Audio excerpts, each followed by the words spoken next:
Hi everybody, this is the baseball fight, the amazing, spectacular, terrific, the great one, the people's champion. Your host, and welcome back to the baseball hut, and hopefully you like this video. And of course, smash that subscribe button. So I want to wish everybody a happy new year.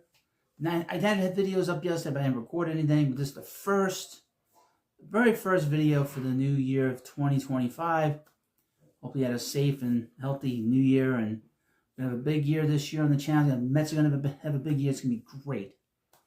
But one of the most pressing issues now for this year is what's going to happen with Pete Alonso. I have the opinion that he's going to resign with the Mets. I heard an opinion last night. I don't necessarily agree with it, that because Pete has turned down 2 contracts from the Mets, his pride will keep him from the club. I don't believe that. I don't believe that. I think they'll come to some kind of agreement. When that's going to be, who knows? I think that's what's going to happen. But you have to start to look elsewhere if you're the Mets, and they're going to have to do that because they don't have a first baseman right now. And the corners in this infield, sort of everything's up for grabs. Other than Lindor, everything's kind of up for grabs on the Mets infield. This SNY put out an article on New Year's Eve. I'm going to read you this. What could a Mets pivot away from Pete Alonso look like?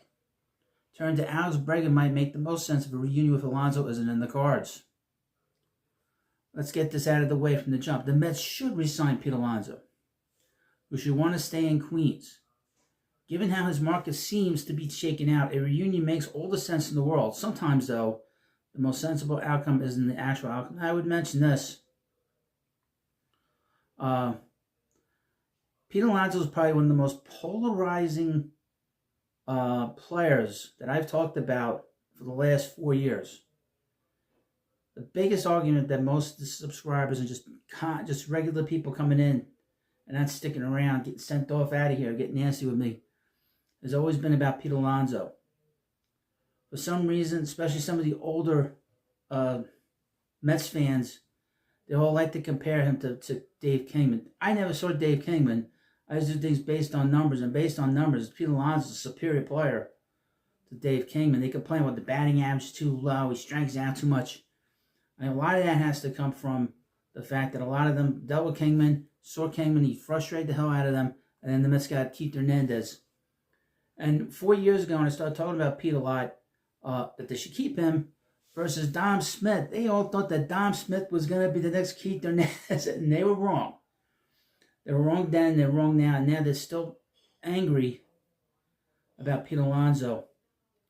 He is one of the best power hitters in the game. You cannot buy a power hitter like this. If you produce this, and if you generate this in your farm system, you cannot let it go.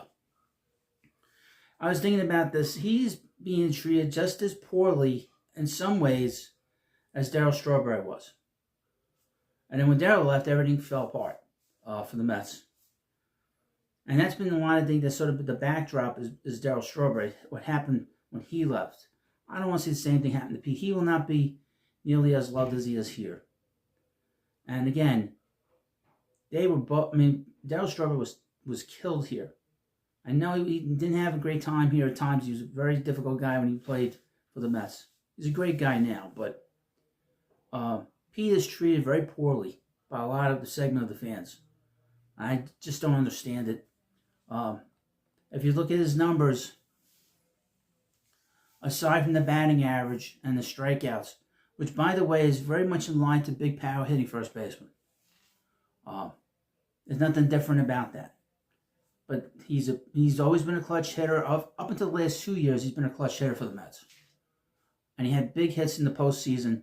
And they wouldn't have gotten out of that first round if it wasn't for him. We all know that. And they wouldn't have gotten to Game 6 against the Dodgers either if it wasn't for him. So let's be fair. And I would mention another thing. 3 of the 6 years that Pete has played in the majors, he's hit over 40 home runs.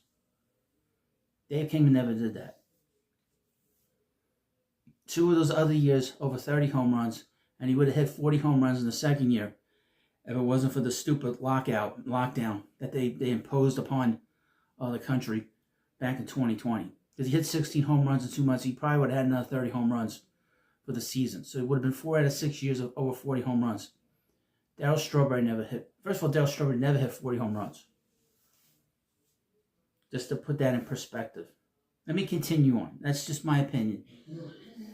And with the 2024 flipping now to 25, Alonso, the only big position player free agent still out there. Scott Boras, whom Alonso hired during the 23-24 offseason, has been waiting out the market, likely with the hope that one team will come forward and offer Alonso the massive deal he's seeking, and all it would take is that one team. But the longer this drags out, as more teams fill their needs at first and elsewhere, the unlikelier it seems that Lonzo will get that huge money long-term contract. As is noted above, the equation seems simple. Alonzo needs a team. Let's see another big bat to help protect Juan Soto. But the possibility remains that Alonzo does not return to the Mets, which would mean New York going in a different direction. What could the pivot look like? Now, I would mention, Susan Slusser of the San Francisco Chronicle had mentioned that the Giants were in on him, that they were talking to him.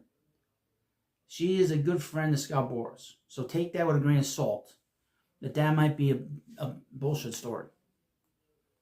First up on this group of players is Alex Bregman. New York has been linked to Bregman, who's reportedly joined significant interest from the Tigers, and has also been connected to the Red Sox, Blue Jays, and Yankees.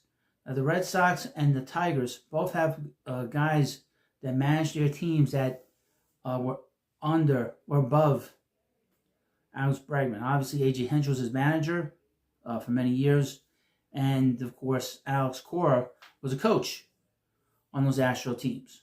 So they know this player well. But the Tigers they're a significant player in this. And the Tigers, like I've said, and we know, they had a good season. They had a great finish for their season. And they're looking to get better. And they got a very good pitching staff. Very good young pitching staff.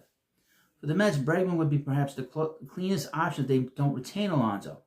Bregman, an elite defender at third, could take over at the hot corner with Mark Vientos sliding to first base. I think we will hear from this whole thing with Bregman is going to resolve itself within the next, I would say within the next 6-7 days, within the next week.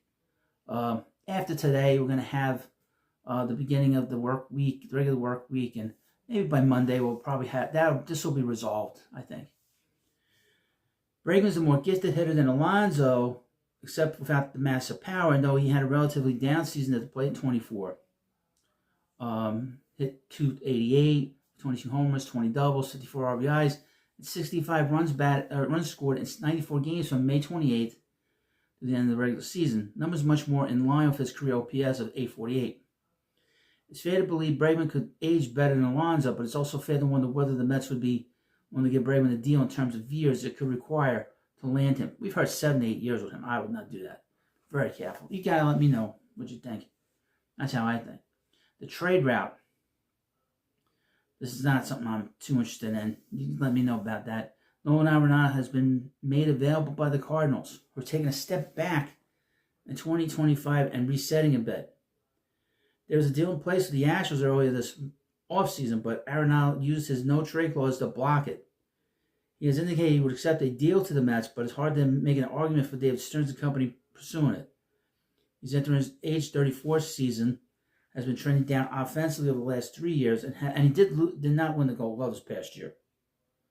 Perhaps it could make sense that the Cardinals eat a chunk of his salary. Mets don't have to part with any potential impact players to get him. I would not do that. He's on the way out. I see him going to somewhere in California. I can see him going to the Angels. That's the kind of move the Angels make. What about an outfielder or DH? Anthony Santander, who profiles as a corner outfielder or DH option, still on the free agent market. Like Bregman, he rejected a qualifying offer after the season, meaning the Mets would face draft pick penalties if they sign him. That's the problem with Bregman. He's got that qualifying offer. And so does Pete, by the way. So that's one of the things that the interested teams would have to consider dealing with. Santander, who will be entering his age 30 season in 2025.